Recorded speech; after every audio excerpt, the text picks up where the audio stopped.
Aliyekuwa naibu wa rais Rigathi Gachagua amtishia Rais William Ruto dhidi ya kuligawanya eneo la Mlima Kenya.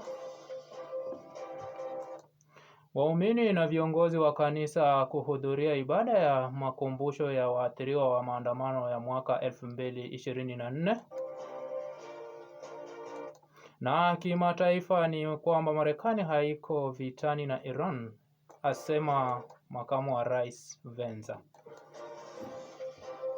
Imetimu saa 1 jioni majira ya Afrika Mashariki. Hujambo na karibu kwa taarifa kamili ndani ya Chuka University Radio, ni kujuza yanayojiri hapa nchini na hata katika ngazi za kimataifa. Jina langu ni Eric Barasa. Na tukianza na taarifa zetu ni kwamba aliyekuwa naibu wa rais Rigathi Gachagua sasa amtishia Rais William Ruto dhidi ya kuligawanya eneo la Mlima Kenya. Akizungumza kwenye ibada ya Jumapili hii leo mjini Meru, Gachagua na viongozi wengine wa chama cha Democracy for People's Party almaarufu kama DCP amesema Rais Ruto alikuwa akipanga njama ya kuwagawanya wakazi wa eneo hilo, akisisitiza kwamba eneo la Mlima Kenya lingali dhabiti kisiasa.